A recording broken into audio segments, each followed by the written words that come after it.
good day, Sacramento. A really very good day for me. I'm Molly Riehl, live in the kitchen with Sacramento's Queen of Sweetness, Ginger Elizabeth Hahn, chocolatier and owner of Ginger Elizabeth. But hey guys, I'm doing this all for you, okay? Because Ginger here, she's gonna teach us how to think, how to shop, and how to cook, bake, really, just like you. So this morning we're gonna make chocolate molten cakes. But first, I wanna get to know you because your name, I mean, I do think it's one of the most well-known names in all of Sacramento, but there's probably a lot that people don't know about you. By the way, this is your daughter, Cosette. You've got 3 kids. I know being a mom is one of the biggest things about your bio, isn't it? Yes, definitely. Let's see, when we opened Ginger Elizabeth, I opened 20 years. Last week, I turned 44, which marks 20 years of Ginger Elizabeth chocolates. We've had the retail store for 18 years, and my oldest son is 16 and a half, which means, yeah, so that's how I gauge everything. I'm like, how old is the store? I had him 1 year after we opened, and so on and so on. Well, it helps with the math, doesn't it? Now, you yourself, you're pretty local. You grew up in the foothills in Camino on Apple Hill, and that's really where you got your sense of love for local ingredients. And I don't know if it's said enough about you that every opportunity you can to use local ingredients, you do. Yeah, you know, when I moved away from this area, I worked in New York and Chicago, but when I came back, I felt this big sense of, you know, agriculture and nature again, and I always say Patrick Mulvaney kind of pushed me, helped me. He invited me to my first farm. Yeah. But so I grew up, on a couple of acres in Camino. I started working when I was 14, slinging apple pies and espresso drinks and at High Hill, actually. And so, yeah, that's what I did. But I used to walk down with my dog to the pond and pick blackberries, and my mom would come and make it into cobbler, and really that's where I got that instant gratification of pastry. You can take something, very simply make it into something else, like alchemist, like magic. It's like science and magic. I mean, magic. With you, truly, it truly is magic. I was just saying to you, there's very few days of the week where I don't have a pink box. Her cookies come in pink boxes with your cookies, especially now that I'm pregnant. That's like my #1 pregnancy craving, or your truffle cookies. You make lives sweeter in Sacramento, and I know for you it's so important. You're huge in philanthropy. I mean, you've even shaved your head for Keaton's Child Cancer Alliance. You're always giving back, but I know Sacramento, this area in general just has your heart, doesn't it? I love it. You know, I had opened in San Francisco. I was open for a few years, and when COVID hit, I remember just driving down. I started a delivery system right when COVID hit, and I remember I was driving down Land Park or East Sacramento somewhere, and it was March, everyone was on their lawns. It was spring, no one was going to work. And then I remember having my little Ginger Elizabeth van, and people stood up and they started clapping on their lawns. And that's when I was like, you know what, I need to close San Francisco. Sacramento has my back. So yeah, it's always had an amazing place in my heart. And I love the community in Sacramento. Home is home, isn't it? Yeah, there's nothing like working in your hometown. I fully agree. And you just opened in Folsom too, which is so close to your actual hometown. So you're getting closer and closer to your actual roots. Yeah, I actually worked at Bella Brew in Folsom when I was 16. So it was like I lived in El Dorado Hills. I've lived all up and down the Highway 50 corridor. Well, Ginger, this morning we get to spend the whole morning with you learning how to make chocolate molten cakes, and I love that they're individual. This is going to be really fun, maybe something that you can use for the holidays. By the way, I just have to point out, she is not drinking coffee, she's drinking straight up cacao. Yeah, Ginger Elizabeth drinking chocolate in the morning. Does it get more Ginger Elizabeth than that, you guys? And that is what she does, true to form. Do you love having your mom be Miss Ginger Elizabeth? Yeah, it's pretty good. It's a pretty sweet life for the kiddos. Okay, I hope you'll join us coming up. By the way, we're going to post a picture of us, put it on Instagram and Facebook. Go ask your questions for the Queen of Sweetness in Sacramento. She'll answer them in the 10 o'clock hour. Sounds good. Thank you, Molly. Good sweet day, Sacramento. I'm Molly Riehl, live in the home kitchen of Ginger Hahn, owner and chocolatier of Ginger Elizabeth Chocolates. Boy, have we a treat, literally a treat for you. She's teaching us how to make her chocolate molten souffle cake.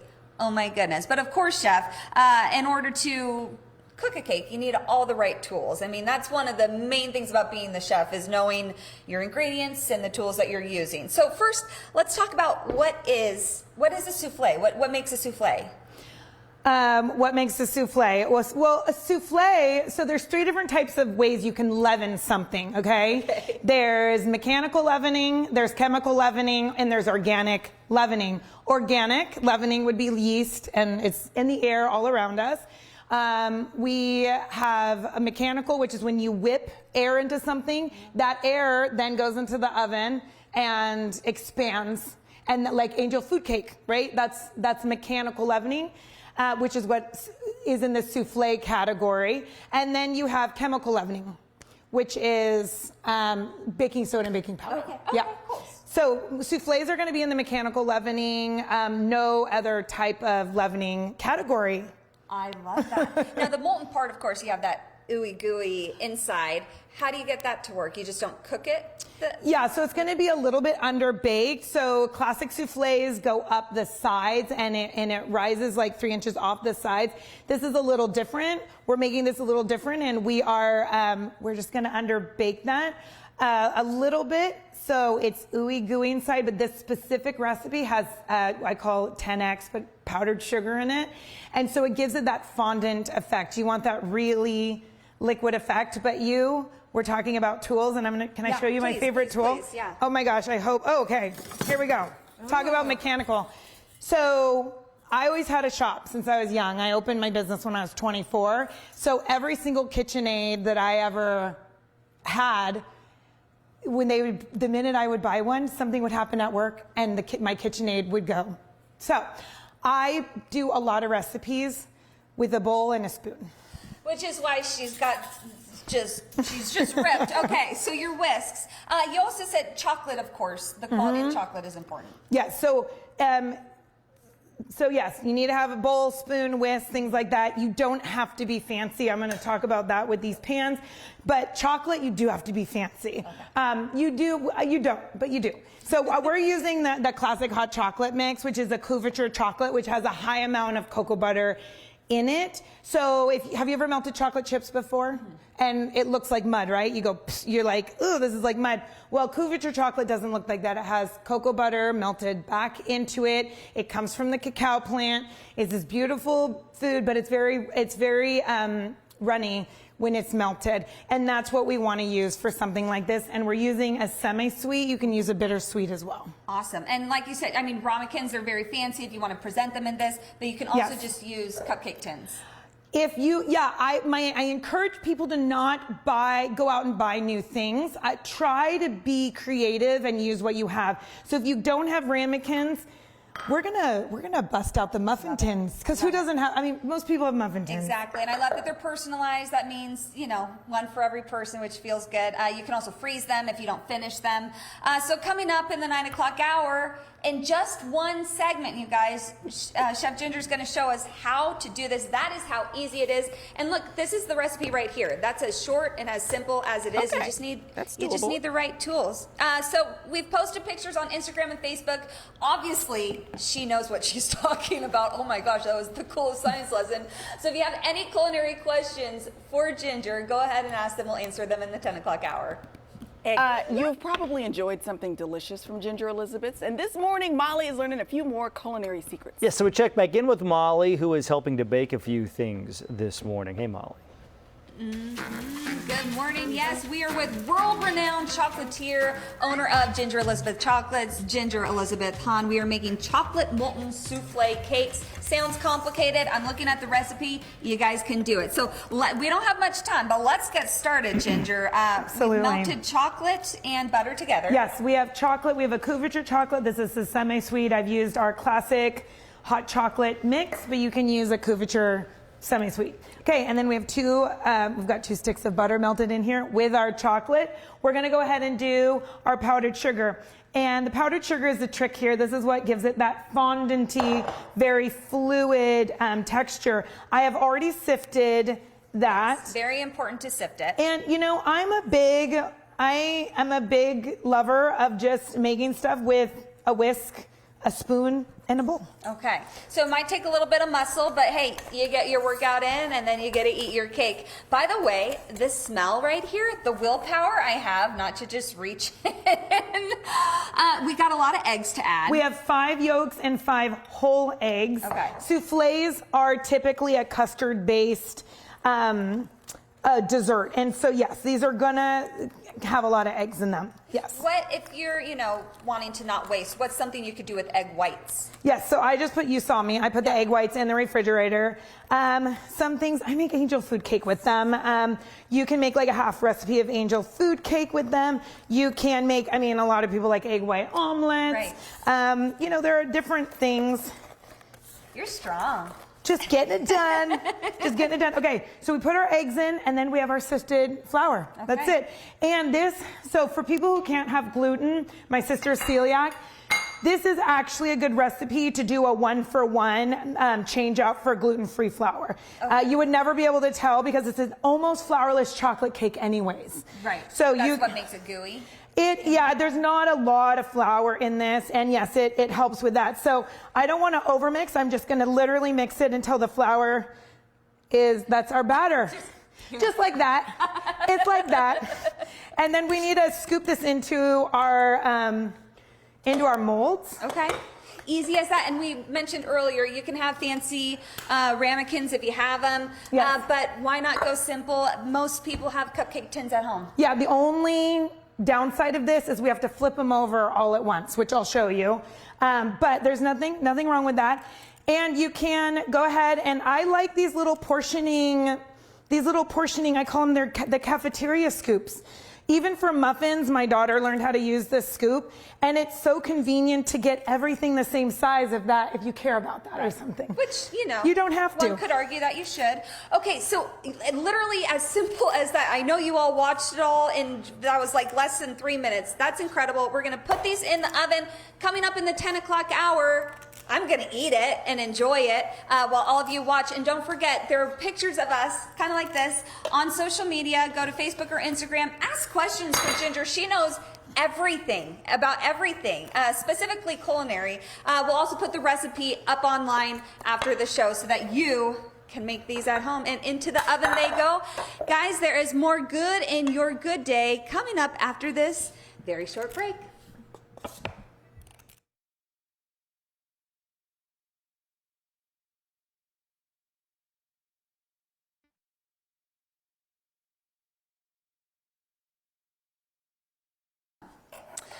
Okay, you guys, the chocolate molten souffle cakes are out of the oven. You might notice one's missing. I had no patience with this. I had to go and let me tell you, ooey gooey chocolatey goodness. This is incredible. I loved that we just watched you in 3 minutes put this whole recipe together. It is as easy as that, but there's something about chocolate molten cake that kind of intimidates people. Yeah, well, just don't take it too seriously because even if they mess up, and we might have a mess up, are we ready to? Let's see. So you let them cool a little bit. I let them cool for 5 minutes or so. But yeah, and the way you pull them out of the oven, you literally just want them set about 1/2 inch around, and then you want it liquid in the center. But let's see, we're not going to take this too seriously. Oh, most of them came out. Oh, all of them came out. Oh, love it. Okay, so as you plate, I'm going to answer, people were sending in some questions. What's your favorite kind of cake, Ginger? Okay, I think my grandmother's red velvet cake is probably my favorite with cream cheese frosting. And don't mind me, I'm just gonna put a little of our caramel sauce on the plate. Salted caramel, it's so good. So good. What's your favorite savory food to make? Like if you're cooking dinner with the kiddos or hosting people for dinner? Savory food? I like stew. I'm gonna grab some powdered sugar. I like stew. It is probably my favorite thing. I love grass-fed beef. I love local grass-fed beef. I love my farmers and getting all the leeks and I don't know. I just love it all. Stew season's coming up. It's coming. Oh gosh, I lost my space. What would you make for a kid's birthday party? Yeah, I make cupcakes. And then Connor, so my oldest son likes cream puffs. Yeah, one of my kids likes ice cream and one kid does. I do cupcakes because they're so good and they're not messy and you don't have to deal with plates and forks. That makes sense. Yeah. Being from the Apple Hill area, what's your favorite thing to make with apples? It's apple season. Give us some inspo. Okay, yeah, apple galettes are probably the easiest, and the reason why apples make the best galettes is because they don't have a lot of juice in them. Yeah. So get a pie crust, you get apples, you toss a little bit of lemon, get a dry apple like a Granny Smith, and then you pile them into the dough, and you just don't take it too seriously. That's the thing. Have fun with it. Relax, breathe, breathe. Fold the pastry crust over and just bake it. No pie tin. I mean, it's a beautiful thing. We're gonna put these in our little storage. Tell us about storing them. We're gonna put these in our little storage container so you don't have to eat them all at once. My boys make these for all their friends when they come over, so of course they're gone. But if you don't have teenage boys hanging out at your house, you can freeze them for a while. How you want to reheat them is the most important. You let them sit at room temperature for 2 hours. And then I don't love this, but you microwave them for 10 to 15 seconds because if you reheat them in the oven, you're going to bake your center. Okay. So you just want to keep that molten center molten, so you have to microwave. Totally. Yep. Okay. You're going to continue. I think I saw forks in here. Yeah, Sorry. I've gotten to know your kitchen pretty well. Let's see. A spoon will work. Beautiful. Okay, so you have a couple big things coming up. Look at... Gosh, it's so we beautiful. do, yes. You have jam day coming up. I know you have a lot of yummy jams. You're telling me about the nectarine jam, your tomato jam, which I keep eating. Where's my, yes. The tomato jam for my hamburgers and obviously sausages. I love my tomato jam. Jam day is coming up. We're doing 3 different types of jam ice cream sundaes. It's September 20th. Okay. It's this Saturday. And then our grand opening in Folsom is coming up October 11th. Wonderful. Follow her on Instagram, Ginger Elizabeth. You can stay updated on all those events. Oh. I don't think I really listened to anything you said because this is so good. Make it at home. Do it. I promise you. Oh my gosh. Thank you so much. The recipe will be online. So good. Yum. Thank you, Molly.